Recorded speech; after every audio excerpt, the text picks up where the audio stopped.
شروع اللہ کا نام لے کر جو بڑا مہربان نہایت رحم والا ہے۔ مومنو، اگر تم میری راہ میں لڑنے اور میری خوشنودی طلب کرنے کے لیے مکے سے نکلے ہو تو میرے اور اپنے دشمنوں کو دوست نہ بناؤ۔ تم تو ان کو دوستی کے پیغام بھیجتے ہو اور وہ دین حق سے جو تمہارے پاس آیا ہے منکر ہیں، اور اس وجہ سے کہ تم اپنے پروردگار یعنی اللہ تعالیٰ پر ایمان لائے ہو، پیغمبر صلی اللہ علیہ وآلہ وسلم کو اور تم کو جلا وطن کرتے ہیں۔ تم ان کی طرف پوشیدہ پوشیدہ دوستی کے پیغام بھیجتے ہو، اور جو کچھ تم مخفی طور پر اور جو علل اعلان کرتے ہو وہ مجھے معلوم ہے، اور جو کوئی تم میں سے ایسا کرے گا وہ سیدھے رستے سے بھٹک گیا۔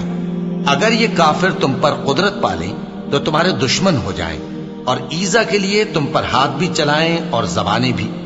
اور یہ چاہتے ہیں کہ تم کسی طرح کافر ہو جاؤ۔ قیامت کے دن نہ تمہارے رشتے ناتے کام آئیں گے اور نہ اولاد۔ اس روز وہی تم میں فیصلہ کرے گا، اور جو کچھ تم کرتے ہو اللہ اس کو دیکھتا ہے۔ مسلمانوں، تمہیں ابراہیم اور ان کے رفقا کی نیک سیرت کو اپنانا ضروری ہے۔ جب انہوں نے اپنی قوم کے لوگوں سے کہا کہ ہم تم سے اور ان بتوں سے جن کو تم اللہ کے سوا پوجتے ہو بے تعلق ہیں، ہم تمہارے معبودوں کے کبھی قائل نہیں ہو سکتے، اور جب تک تم ایک اللہ پر ایمان نہ لاؤ ہم میں تم میں ہمیشہ کھلم کھلا عداوت اور دشمنی رہے گی۔ ہاں، ابراہیم نے اپنے باپ سے یہ ضرور کہا تھا کہ میں آپ کے لیے مغفرت مانگوں گا، اور میں اللہ کے سامنے آپ کے بارے میں کسی چیز کا کچھ اختیار نہیں رکھتا۔ اے ہمارے پروردگار،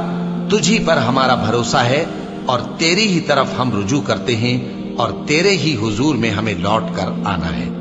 اے ہمارے پروردگار، ہم کو کافروں کے ذریعے فتنے میں نہ ڈالنا، اور اے ہمارے پروردگار ہمیں معاف فرما،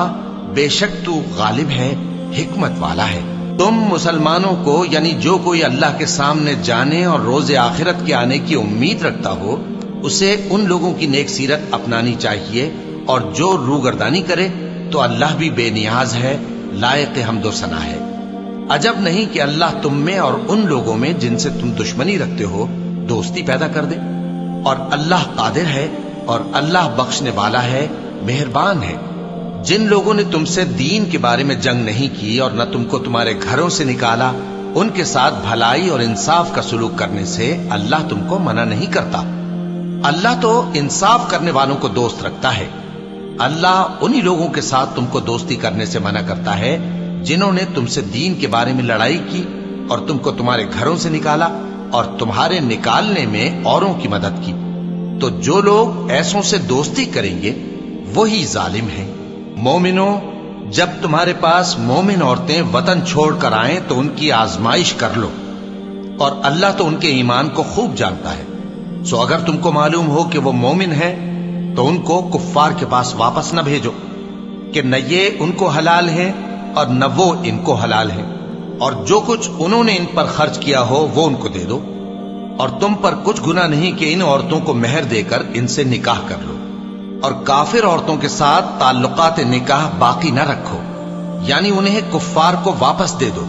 اور جو کچھ تم نے ان پر خرچ کیا ہو تم ان سے طلب کر لو، اور جو کچھ انہوں نے اپنی عورتوں پر خرچ کیا ہو وہ تم سے طلب کر لیں۔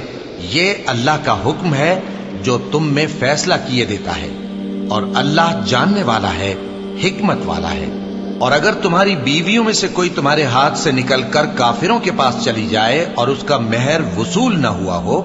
پھر تم ان سے جنگ کرو اور ان سے تم کو غنیمت ہاتھ لگے، تو جن کی بیویاں چلی گئی ہیں ان کو اس مال میں سے اتنا دے دو جتنا انہوں نے خرچ کیا تھا، اور اللہ سے جس پر تم ایمان لائے ہو ڈرتے رہو۔ اے پیغمبر صلی اللہ علیہ وآلہ وسلم،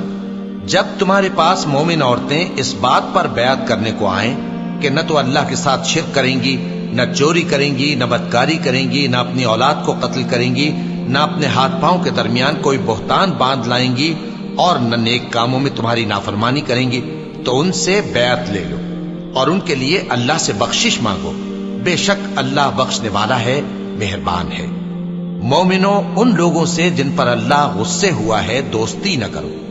کیونکہ جس طرح کافروں کو مردوں کے جی اٹھنے کی امید نہیں، اسی طرح ان لوگوں کو بھی آخرت کے آنے کی امید نہیں۔